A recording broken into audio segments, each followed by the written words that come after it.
Okay, probably I think we can start now. Good morning, good afternoon, everyone. Welcome joining this webinar. The topic is 3D printing in defense industry. So first, I would like to introduce today's presenters. So myself is Alan Yu, Application Engineering Manager of Marforce APAC. So today we're very happy we have actually a crew here. So we have Philip from Dassault System, Dr. Islandia from Central Innovation, and Adam from EY Government Incentive. So they will introduce a little bit more about themselves in their own session. Since we have so many content today, so we just go dive into now. So as we know, right, the world is definitely not perfect place, and we have experienced and see actually a lot of crises all around the world and different times.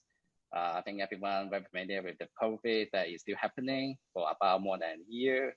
And of course, we see tsunamis, earthquake, hurricanes, volcanoes, all these different kind of natural disaster. And moreover, like we have increased tension between different countries. The geopolitics is getting more and more crisis. So what? So like every country has to be like to be prepared for national security, right? But it always comes with different challenges, right? For example, you never know when the crisis will hit, but you have to react very, very fast. But the supply chain, as we experienced in the last couple of months, is not as resilient as we want. The natural disaster will never tell you when it will happen, and will happen, you just like shut down a lot of things, factory, labor, transportation, and also because of the globalization, right? We don't actually make everything ourselves. When all these crises happen, and then we suddenly are aware, we're unable to get all these necessary supplies. Another point would be like the security and the confidence, right? Like how secure is the information, is the technology that we own, and how confident we are, right, to rely on the system that we're using. In a good day, yeah, it's pretty much working very well. But in a bad day, will we work exactly as what we want? Is a question, right?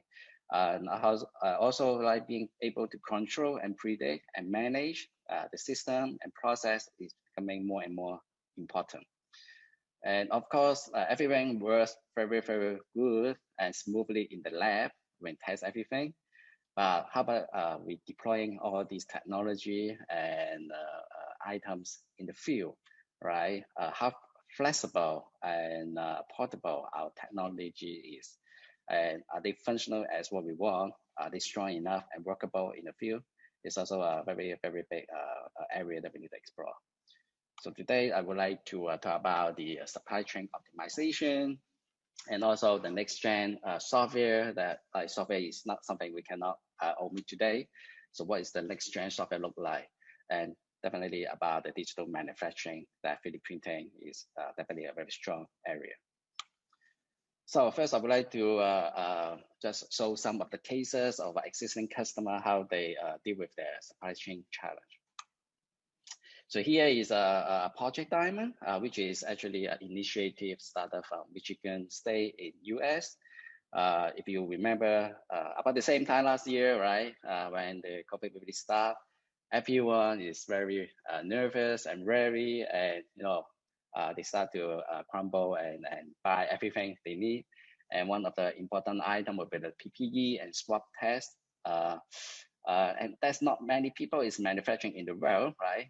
So when every country is fighting for that, there's a significant shortage of supply. So because of that experience, so Michigan State have a different thought. They think they need to do something different, where they come with this Project Diamond, which means they want to do a very distributed, independent, agile manufacturing on-demand project. So in this project, basically they distribute a piece of hardware. In this case, is Marforce printer and system to 300 local factory and manufacturer. So every one of them is independent. They in a day-to-day job, they can actually use this piece of hardware to do to print anything that they need for their business. right? So in a good day, they can use this piece of hardware that provided by the government to do whatever they want, right? Which is they gain value from there. However, if there's a need from the state that, hey, I need to print a PPE immediately to deal with some of the sudden requests. So the state will be able to push a button, and all these 300 factory will use that piece of hardware to print whatever item the government needs.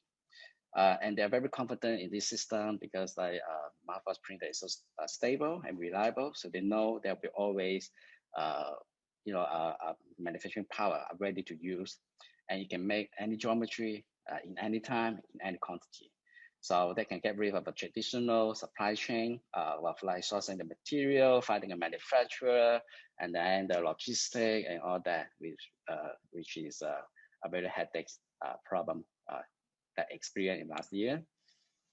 And then we have this US Marine Corps. So basically this is a site in Okinawa in Japan. So Okinawa is the middle of the ocean, if you know, so far away from all these major cities. So they always have this problem of getting items and parts and components to Okinawa to service, to maintain all these valuable aircraft, expensive machine.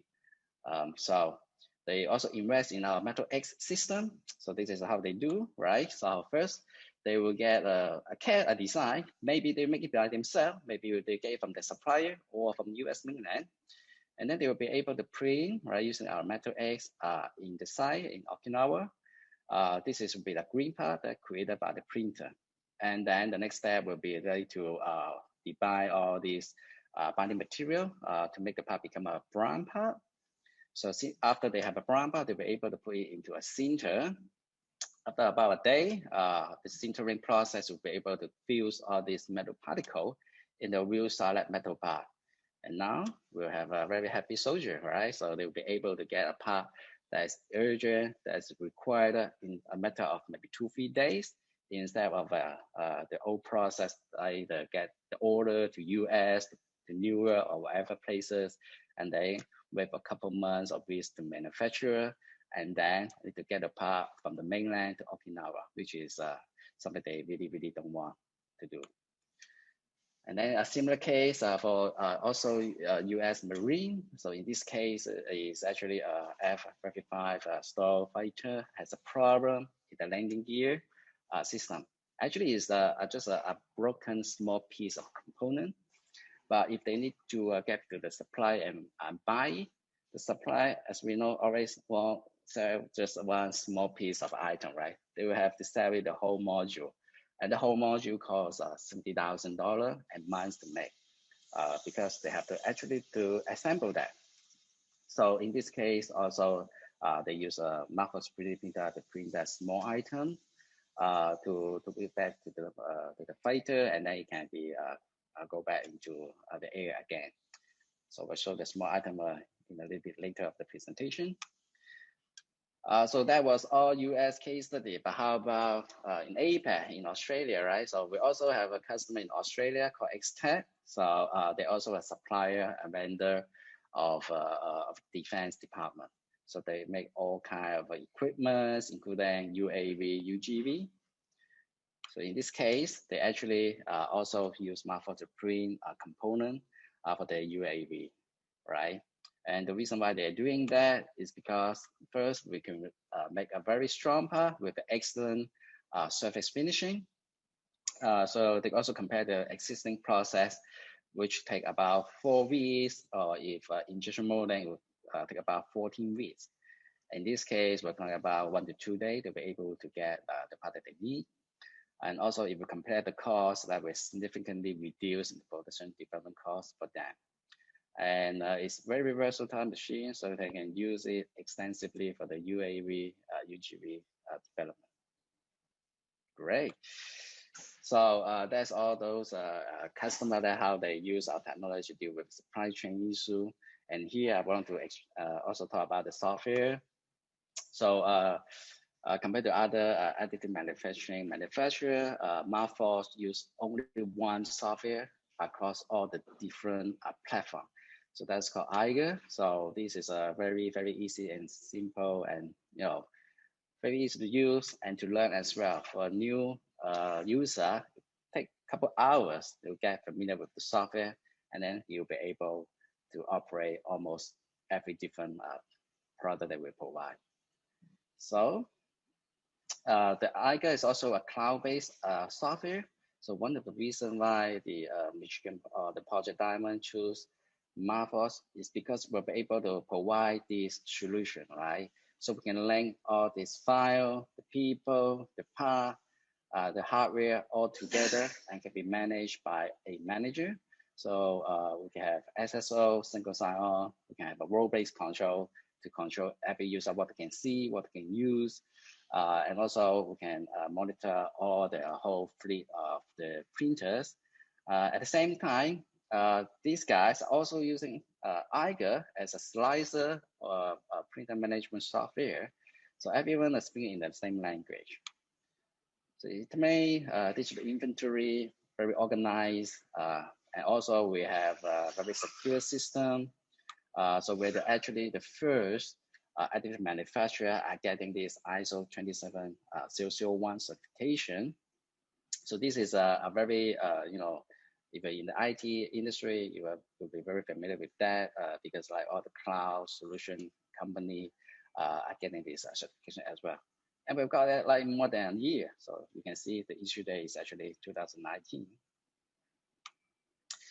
But we understand, right, for this advanced customer, right, cloud internet is not always the best choice for some very sensitive confidential thing. They also want to have a like completely offline.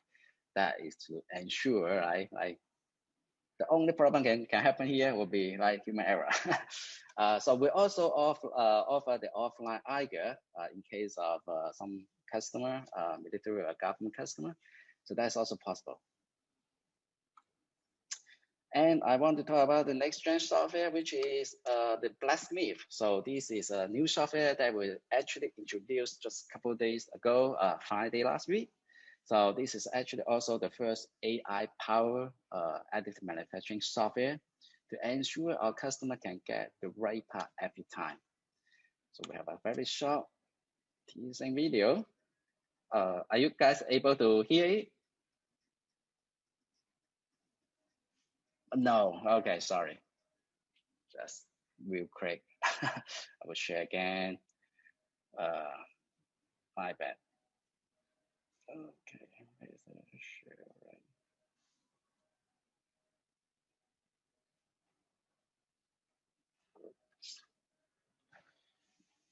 right?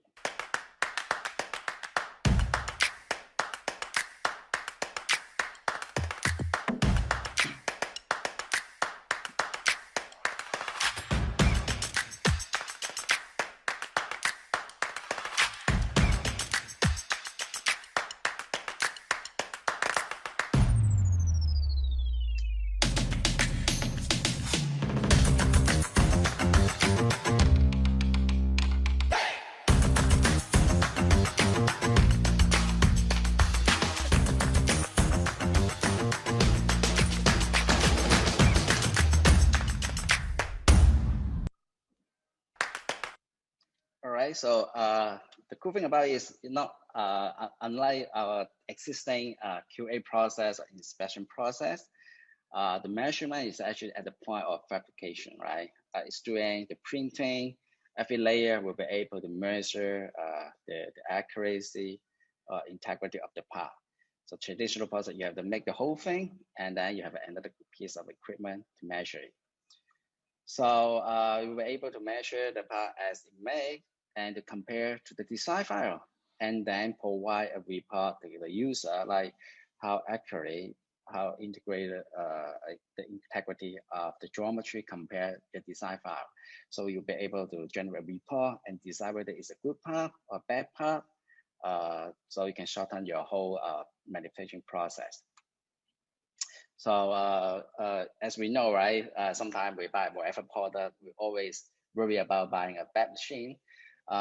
Because of the manufacturing process always have a variation. So one major thing is the gantry skill.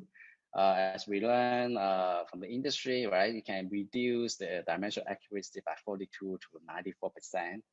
And for the worst case, can actually add up to like 0.8 millimeter or 800 micron to the tolerance.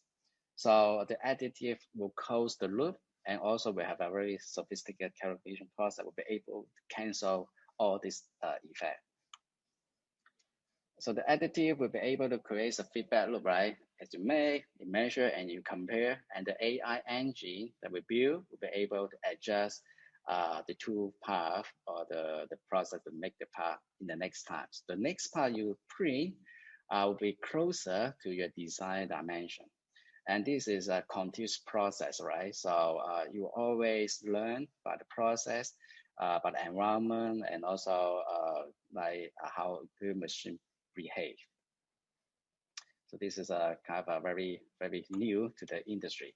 So there's a part you can trust. It also correct himself, and it will get better over time. And there's no drifting away, right? The longer you use, actually you get better part. So now we'd like to talk about like our solution. So basically, what we're offering is the digital forge, including the hardware, which is the printer, the enterprise software, as I've introduced, and the industrial material, and also the process to monitor the whole manufacturing process. And we have our most reliable and robust hardware in the market. So our NPS is always really, really high. And we have a wide range of material that we can cater for different needs, different application from composites. So we have a general purpose onyx, and then we have a frame retardant material. We have a nylon white, good for prototyping and post-processing. We also have a ESD onyx, which is good for electronics industry or application. And on top of that, we can also reinforce this material with continuous fiber, such as Kevlar, carbon fiber, and fiberglass. On the metal side, we also have a 17-4 stainless steel, Inconel 625 for high temperature application. We have a different tool steel, such as X13 D2A2. And also a special material like copper, which is very difficult and costly to make, and we can make it much faster and with lower cost now. And on top of that, I also want to introduce X7 Field Edition, which is specially designed for defense, military, or field application, right? So you can actually bring this piece or this box to the field, and you'll be able to set it up in 3 minutes and to print a strong part similar to aluminum. And you also can enable it with a blacksmith to make sure every time you get the right part, the chamber is pretty big that can fit most of the requirement. And with this box, it also comes with a 3 months supply. So if I bring it to the field for 3 months, you know you're okay with that. So it actually consists of different layers. So we have the hardware, and then we have a tool layer, and then we have a material layer to ensure everything works smoothly in the field, which is reliable, flexible, and very portable. This is one of the part that the case that I mentioned for the landing gear. So you can see this small part, all right, cost 70,000 originally. Now with Marforge, it's just a couple $1 with a couple hours of printing. So you can imagine if you bring that Field Edition on the carrier ship, pretty much you can solve a lot of issues on spot. This is another very quick video. Militairen verzinnen continu oplossingen voor de problemen die ze tegenkomen. Dat gebeurt ook tijdens de missie in Mali. Deze zelfgemaakte wapensteun is gammel en duidelijk aan vervanging toe. Een techneut kan een passende oplossing maken dankzij 3D-printing. Deze methode wordt nu in Mali beproefd. Eerst moet de expert een ontwerp tekenen en de data in een computermodel invoeren. Met deze gegevens doet hij vervolgens diverse testen. Hier het goedje, die zorgt dat je zit wel voor de stijver, dat hij niet te makkelijk omheen te... Ja. Wil je hem eigenlijk eventueel nog strakker om de kolf heen hebben? De ontwerper let op de flexibiliteit van het materiaal en op de duurzaamheid. Zo bepaalt hij hoe sterk de componenten van de 3D-print moeten zijn. En zo maakt hij het beste product voor de wensen van de klant. Dankzij 3D-printing kunnen ter plekke oplossingen worden verzonnen voor materiële problemen. Nu gaat het nog om randapparatuur, maar in de toekomst kunnen mogelijk grotere reserveonderdelen uit de printer rollen. Dat scheelt dan weer in de voorraadkosten. De kunststof komt met een temperatuur van 270 graden uit de printer. Laagje voor laagje wordt de wapenbeugel opgebouwd. Elk laagje is flinterdun, slechts 0,1 mm. Niet veel dikker dan een mensenhaar dus. Het probleem met de wapenbeugel is opgelost. De eerste ervaringen met de testopstelling zijn veelbelovend. 3D-printing lijkt een mooie toekomst te hebben binnen Defensie. So in the field, you always have a need, right? You don't know what you want, but suddenly when you need, if you have a few addition in the field, it can be very easy to make it. And this printer or our printer can also be powered by a car battery, right? So it's really, really reliable and flexible. So you can see this is a printer hooked up at the back of a car with a car battery. So additive is about revolution, right? So you can see in all this major industry is already a lot of our customer and doing very sophisticated industrial high requirement work. And also Marvel is a trust partner with all these different agents, right? Like InQtel or Karashov is one of the major supplier and consultant for US military and army. So with Marvel, Marvel founded in 2013 in Boston. Our founder all come from MIT, and so far we have raised a lot of funding, and actually we're going public in this year. So we also chosen to be one of the fast-growing and next billion-dollar startup. So we have already a lot of customers. So we can, in average, reduce the lead time from 14 days to 2 days, from 250,000 to 10K for past spend. And in general, our customer have a payback in 3 months. So finally, I just want to have a quick update here. So actually, we're running a promotion that you can buy X7 and get an Onyx One, or you can also get a 50% off on our Mark II system. So if you're interested in that, please go to this website, vt.marfos.com/request code. All right, so now I guess we will give the grant to Philip.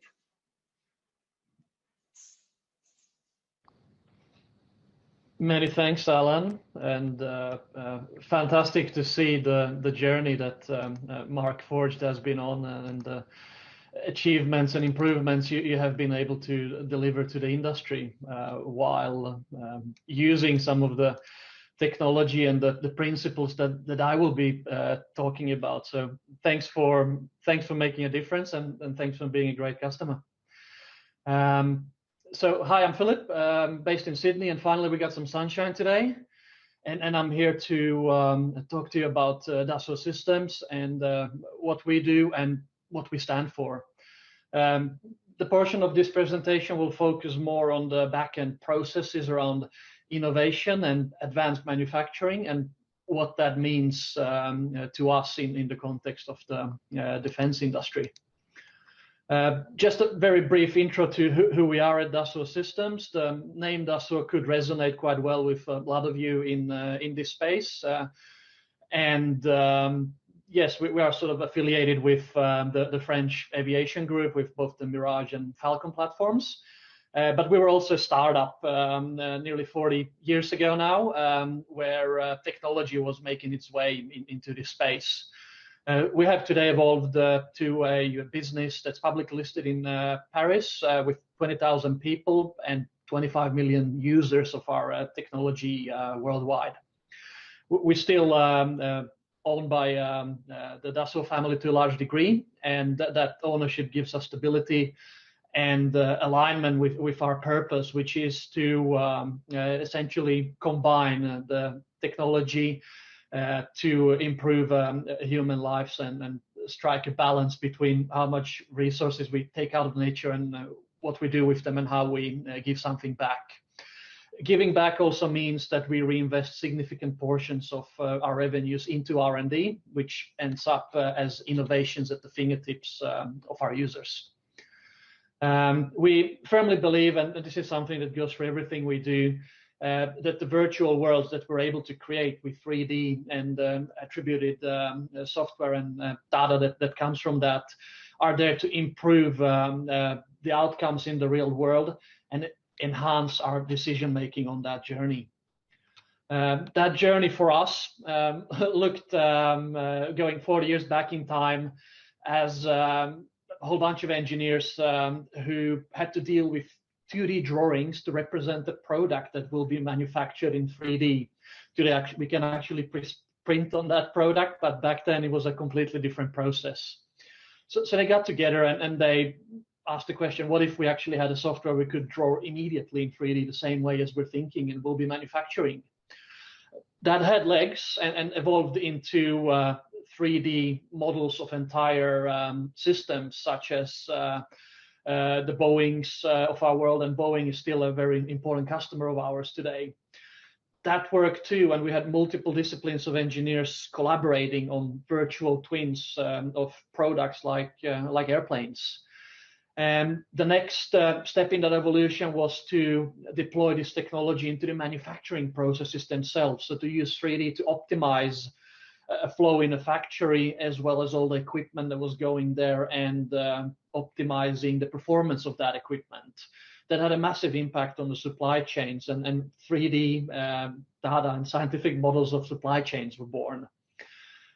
You'll be very happy to hear this, Alan, but we did also develop an entire 3D model of a city, Singapore, where we're able to scale this technology to simulate processes that are happening in your city-state today. And finally, the pandemic we faced last year did also push us to innovate even further and to deploy this technology into ways to enhance the processes in the human body, as well as devices and anything else that can enhance and help humans to better outcomes and improved harmony in the way they interact with products or with the nature itself. Amazing journey, but if we are to break it down into some tangibles and a recipe to success and to transform, I would start with this picture that we refer to as the compass. It consists of 4 disciplines, and starting in the left, the first and most important discipline that's been with us for the longest is 3D modeling, to represent the object, the product we will be manufacturing and scrutinizing in 3D. Because that gives us a way more holistic view of what the product will look like. The second discipline is validation or simulation, to really scrutinize the performance criteria and requirements of that product. The third discipline is then the data we can derive from that for instant decision making, but also historical and sequential decision making to identify trends. And the last one at the top is the social and collaborative aspects, to develop processes and to digitize these processes in how individuals should interact, hand information over to each others, and participate in both the unstructured innovation and structured collaboration processes. So these 4 pillars are what we believe key to make digital transformation a success and a key differentiator in your business. If we then look into the manufacturing context as a holistic industry today, there's a couple of parameters driving this. It's the speed, it's the cost, and the quality that always have to come together to deliver a desired outcome for your customer and for the product you are trying to manufacture. There's a number of principles. We're not limited to any. But what we believe is by putting these technologies together and getting them to work for you, you can accelerate that journey and deliver better outcomes for your customer faster. We spent some time talking to some of our customers in the manufacturing space in Australia last year, and we tried to understand what's holding them back for doing more work in the defense manufacturing or just in the industry they're presenting today. And it was the cost attributed to innovation in terms of amounts of prototypes and retooling. It were the specifications that are unique for the defense industry, and again, the cost attributed to that. It was data that was living in silos and whiteboards, in papers, and it was a lot of times manual processes that required people to go and do things manually rather than having all of that in one place and then being able to work with that data instantly and as a next step predictively. Our answer to that today is to, if we just represent as is situation with the process we have on top, a very manual and serial process, to start doing things in parallel and to empower the engineers with more capabilities at their fingertips. That allows them to reduce cost in amount of prototypes they have to get made until a product actually hits a performance mark. That also means that they are more flexible and agile on the product runs when it comes to tooling. And all that is driven by integrating a number of disciplines and allowing them to work in parallel. At the end, it means that they are able to get the outcome out the door faster and ideally to a lesser cost as well once they master all these tools and this new way of thinking.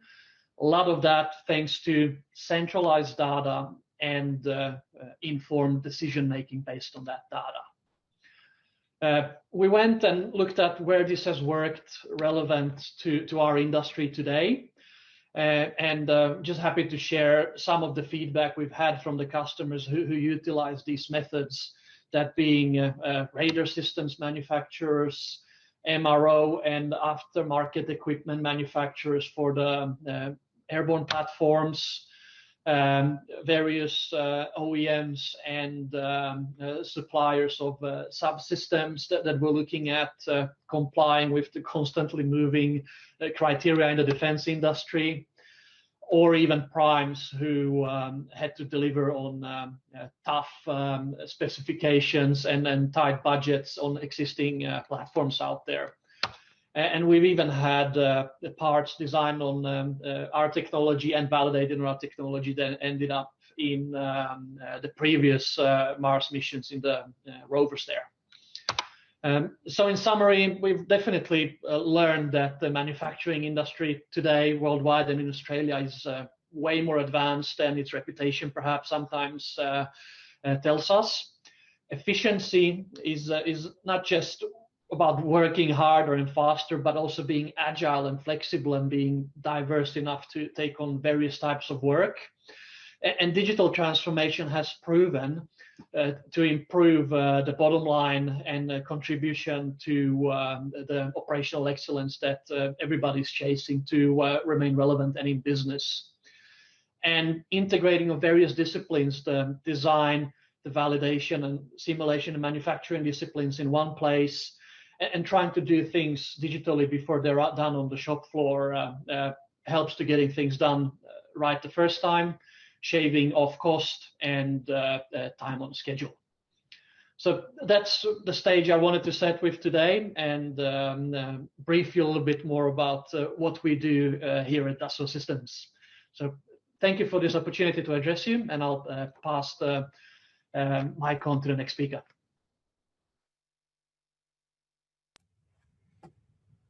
All right, good afternoon. This is Sven speaking. Let me just first share my screen, which is coming here, and start sharing. That's good. And let's start with. So can everybody see my screen now? Yes, good. All right, Sven from Central Innovation. I'm the multi-product team leader, and at Central Innovation, we are basically helping all our customers over the last 25 years to transform their design, engineering, and manufacturing process. And what we are basically presenting as a solution there is the leading edge software and technologies in the market. Well, SolidWorks, Simulia, Abacus, SMAP 3D, SWOOD, and etc. As you can see in the let's say presentation, is a part of our let's say activities. We supply hardware to address all the hardware needs for let's say design validation activities, data management, high rendering, let's say procedure.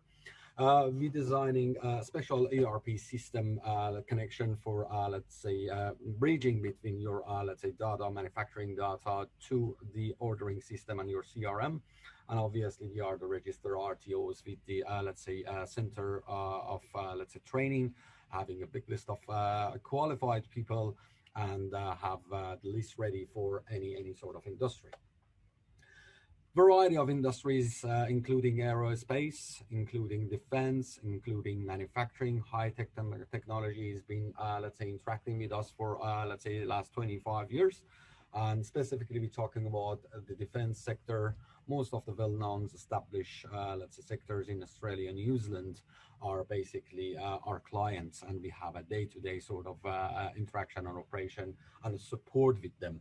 You can see Boeing, TELUS, UGL, X-Tech specifically as a very recent interaction for getting the, let's say, composite design, composite validation, and obviously geometry optimization for them. Now, what we are basically providing, and in terms of, or in the level of individuals and in a company, we're talking about providing solution as mechanical engineer, electrical engineer, for analysts, for manufacturing, let's say, engineers, for machinists, documentation controls, quality controls, marketing and sales. But this is not the key points that we are really proud of, let's say, providing the service. One of the key things we do is basically make this as an enterprise solution. Well, we have the central data management and ERP connection, which is basically get everybody on the same page simultaneously and not really going to have a delay. And basically everybody, based on the model, are always on the same page. So as a part of our service, we provide training, we provide support, we provide implementation, customization, and consultation. Now, apart from the portfolio from the CI group, what I would like to, let's say, specifically focus today is, let's say, our software pillar, which is a very direct, let's say, support from, let's say, DS and DS solution in Simulia simulation technology. And then I will definitely narrow it down to go for additive manufacturing and optimization for topology. So basically with the Simulia product range, we are enable any companies to solve any simulation, let's say, requirements. It's going to, let's say, automotive industry with PLM, or renewable, let's say, energy sector, aeronautics, medical, and life science. Well, if we look at the portfolio on the Simulia side, we have a variety of different solutions. As you can see, we have the Abacus Unified FEA product suites, offer, let's say, powerful and complete solution for both routine and sophisticated engineering problem, covering a vast spectrum of industrial application. If we're looking at the, let's say, optimization, we're looking at the leading technology for structural optimization and flow optimization, both with Tosca structure and Tosca fluid. So this is going to be my next focus and specific focus for, let's say, case study presentation today, and see how this bring, let's say, an essential part of the puzzle for an additive manufacturing and 3D printing to the point. Talking about FESAFE, which is a technical leader in a fatigue analysis software for finite element models, and is capable of meeting its user most demanding applications. And on the other end, we have EyeSight and Simulia execution engine, which formerly known as a Flipper, for design automation and design exploration. So we're talking about a very complete portfolio for design validation stage and getting the optimization down the track. So looking at the actual multiphysic, we are claiming that there is a, let's say, simulation tool or simulation concept for product, nature, and life.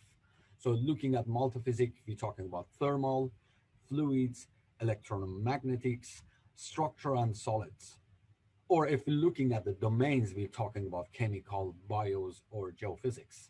And all of this is going to be addressed from the very primary stage with SolidWorks simulation solution, go to more advanced, let's say, application with Abacus range, and with going to EyeSight or Tosca for optimization and process designing. And obviously, on a very top end for the CFD studies, we're talking about flow simulation or Xflow or PowerFlow.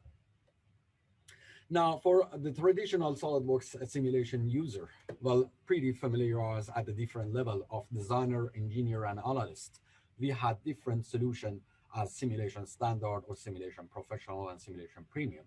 Now, a pretty good news is we have an overlap with the Simulia product there. And we're talking about structural simulation designer, which is a hybrid role for both designer and engineers. For designer and analyst, there is a structural simulation engineer role, and we have a structural simulation analyst for all analysis. So basically, we're talking about, again, a very high advanced collaborative tool, which can basically cover most of the FEA requirements at the initial stage or a prerequisite to any sort of optimization. We're talking about Abacus implicit, nonlinear static, or implicit dynamic as a part of the structural performance engineer, and we're adding the explicit solvers when it's coming to structural mechanics engineer, with the possibility of material calibration and geometry simplification here. So a full coverage from a structural designer for a very low, let's say, type of activities in industry to a very advanced FEA simulation on the structural mechanical engineer.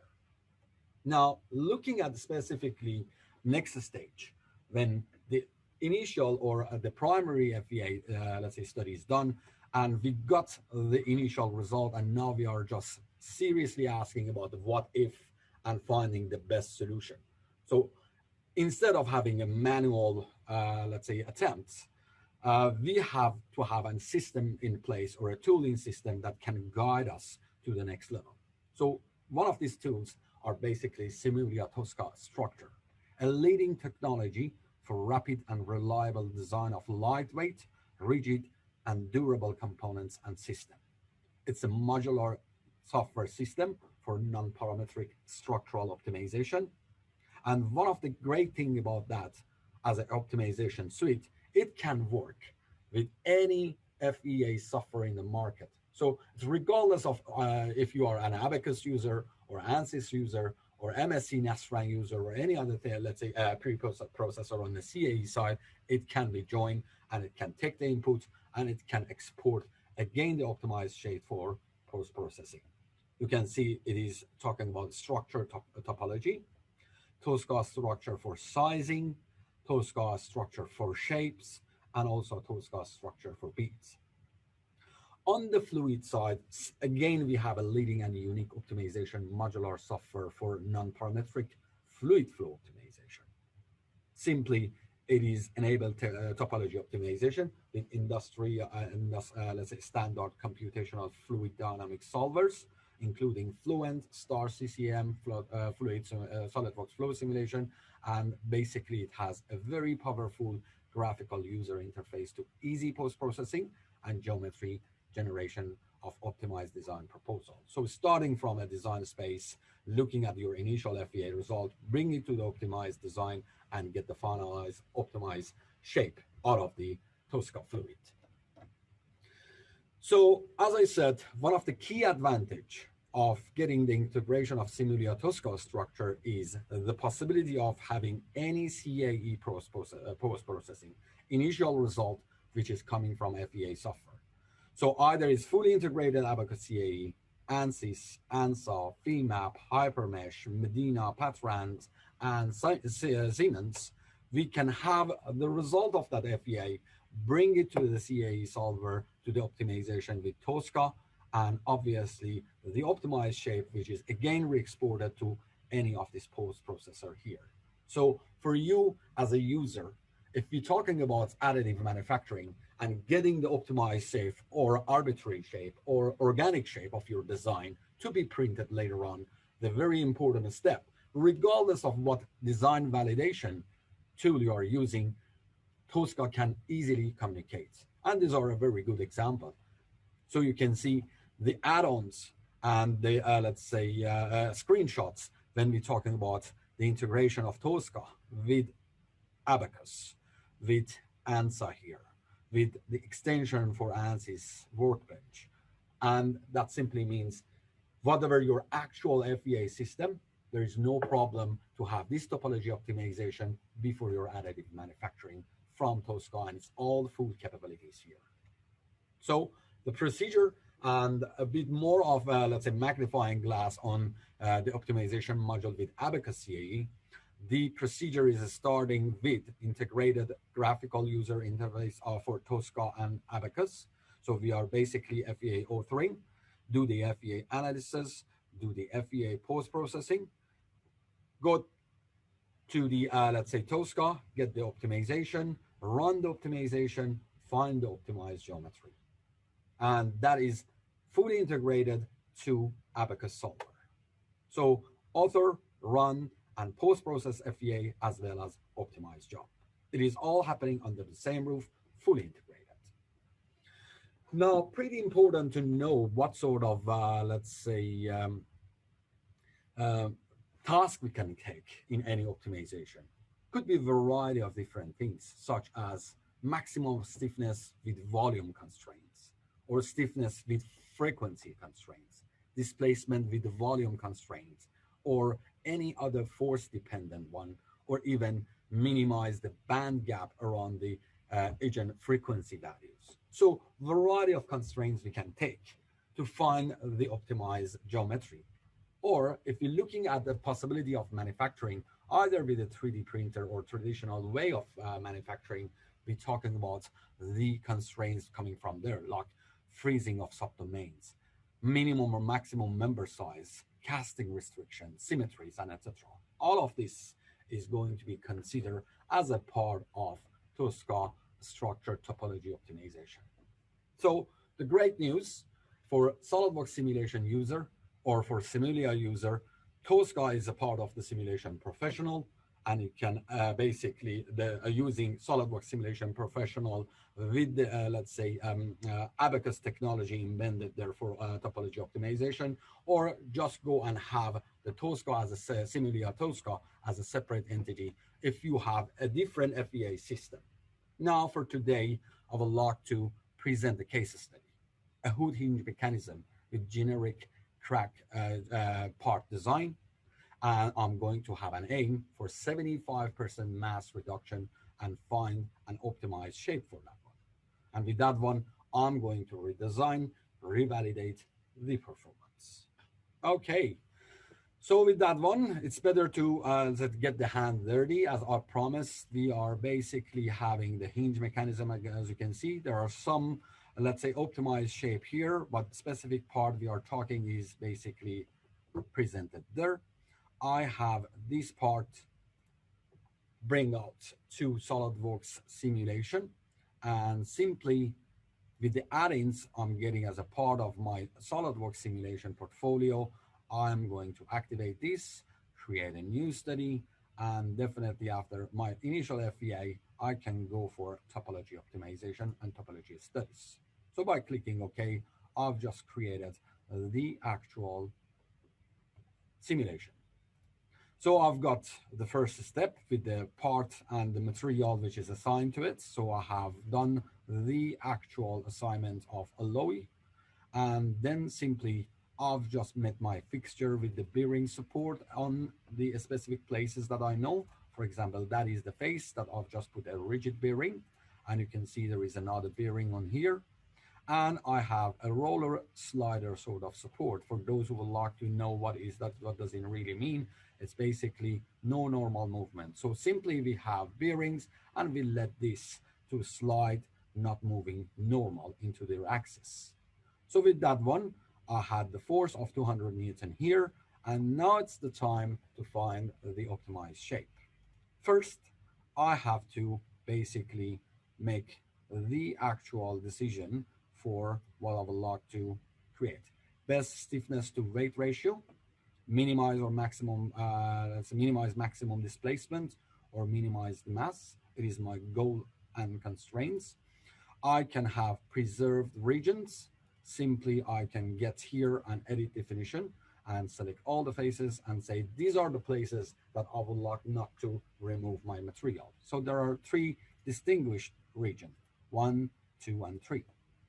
So if I look at the actual procedure and setup on what I have there, I've got first on my goals and constraint to have 75% reduction on the mass. That's the first goal of the goal and constraint I've got. Then on manufacturing controls, I have 3 preserved region, and also I've just incorporated the demolding control. Over this edge, I would like to have a demolding control. So stamping, pull and direction only, pull direction only, or mid plane for both direction is the options we got here. So simple as that. I've just mentioned the actual material, the supports and acting force, the goal of the optimization, my preserved regions, and for demolding control. The rest is matter of running the study and get the topology optimization run on the background and simply get the actual material removal here. So with the aim of 75% reduction on the actual components, I've mentioned and I've received the updated information from the software, the region must to keep, as I've just mentioned, and then the rest, which is going to be removed here. So it's easy. Within a couple of clicks, I've just done the optimization based on 75% reduction. Now with the powerful SolidWorks redesigning possibility of creating sketch on top of what we have here, I've just created the version of redesigned based on the recommendation there, and then went for re-post process of the same part within my assembly. So I'm just going to run this simulation on the spot, and you can see based on the same figures and facts, and this time 75% of the material removed from my actual component, I'm going to have a relook into the result. And this result, which is basically telling me, yes, it was working from your, let's say, initial design. Now it's become 75% less material attached to it. And this time it's going to have the performance again reassessed. So we're taking off FEA first, optimization, reprocessing with the FEA again. So this is the real-time FEA studies, and I've got all the stress at 41.9 megapascal, and the deflection values of 1.5 E-1 millimeter. So it looks like it's meeting all my criteria based on what I initially was thinking to what currently I have. So simple as of what I've shown, it is going to be a very easy, interactive, advanced technology of Similia Tosca at the background as a part of the simulation professional or as a separate entity to help you to get everything out of the way. So that is definitely bring me to, let's say, end of my presentation at this stage. And our team is definitely more than happy to get in touch for any sort of inquiries later on if you need to see a specific model of yours and what are our support to get all this roll out for you. All right, I'm just going to pass the presentation to the next person. Thank you. I'll just share my screen.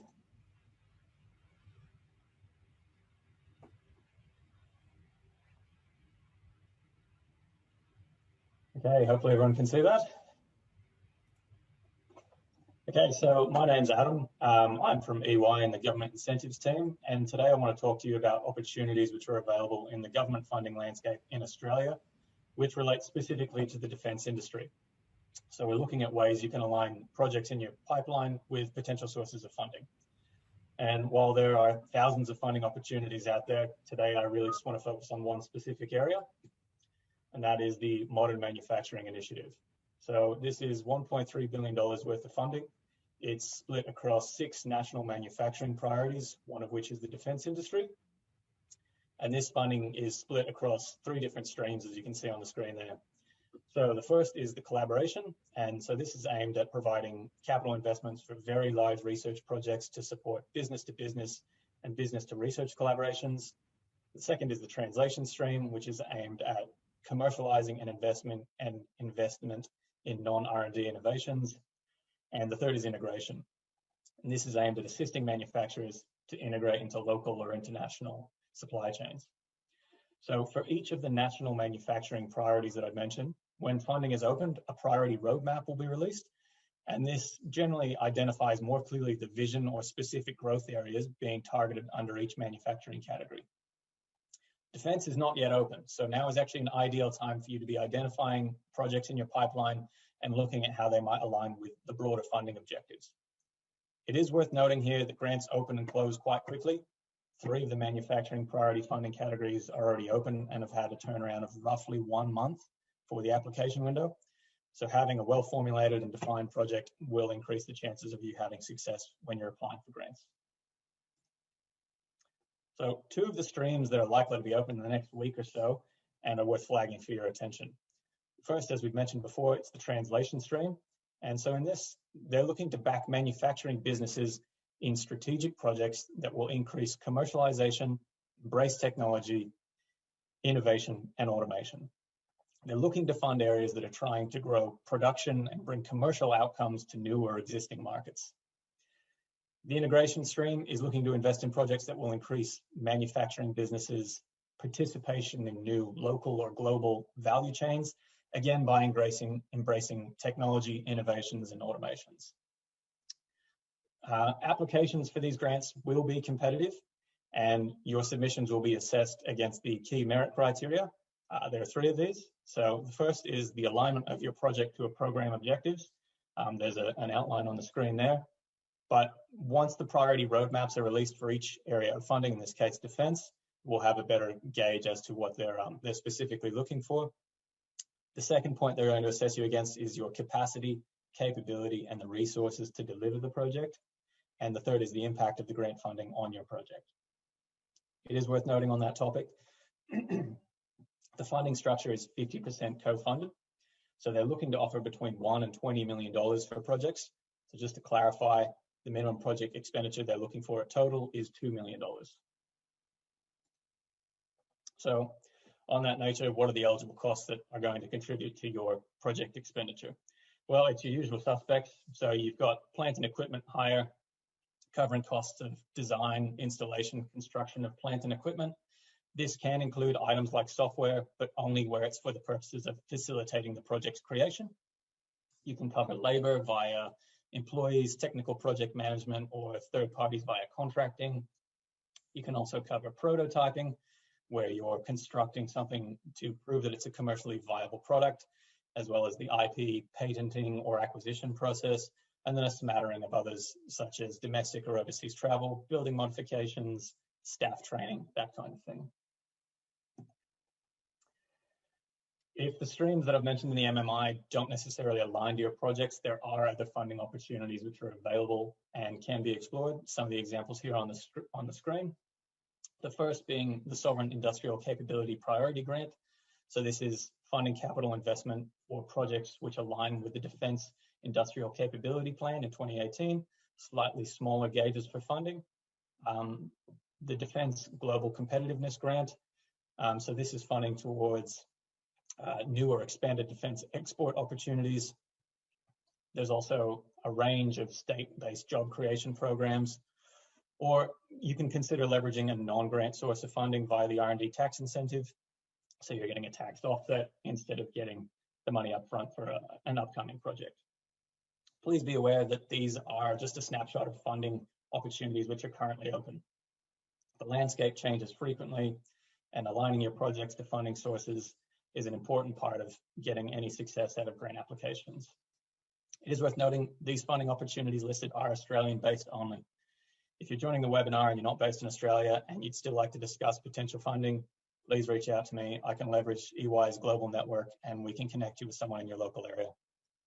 If you have a project that you think might align to any of the funding opportunities listed and you want any assistance in scoping or preparing your application, please reach out to me. I'm more than happy to talk through and explore this with you. I believe that brings us to the end of our presentation. So there's the key contact details for anyone if you are interested in reaching out to us. Otherwise, I think we're going to question time. Thank you. Alan, back to you, I think. Yes. Thanks everyone. Very rich and very good content. So I see there's a lot of questions, but most of it has been answered. But we'll pick a couple one. So that's the answer for the expander. Can simulate the electron transfer in electrolyte process.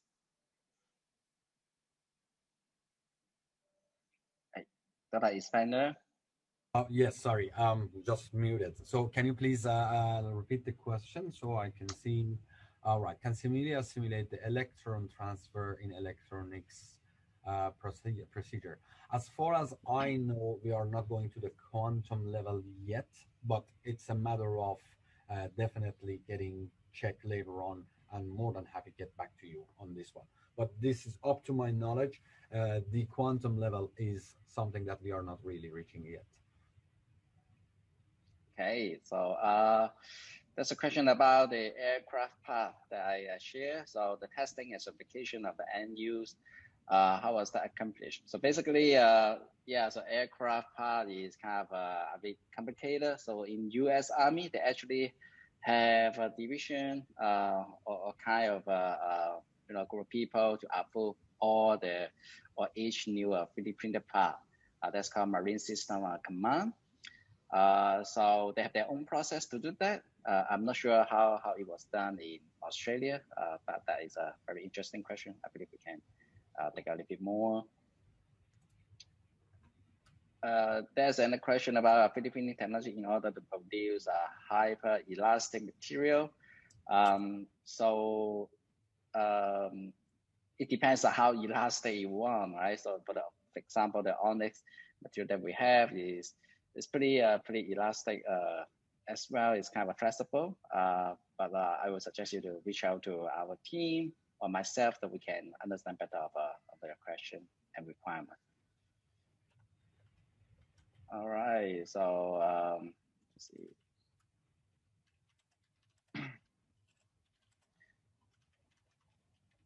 So the question about printing pure titanium. So at the moment, the titanium is not in the portfolio that we're offering, but we would love to learn about your requirement and application.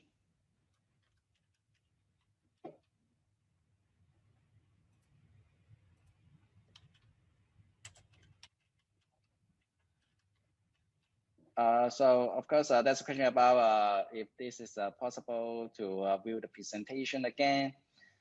So actually we are doing the recording, so we will distribute the recording after this.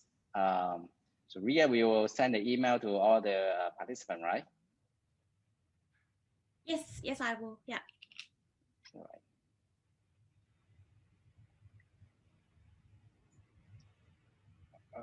Okay, let's a few more email coming. So is it possible to get the slides? So I think we will be sharing the recording, but not necessarily the slides. But if have a particular interest in certain content, please reach out to us. I believe we can definitely talk to you individually. Great, I think the time is a little bit over already. So thanks all for joining, and thanks all the presenter with the great contents. So we are having a series of webinars. So the next one will be regarding the medical industry. So please look out for that. So thank you everyone, and we should all have a great day. Thank you all. Thanks. Thanks everyone. Okay, bye-bye.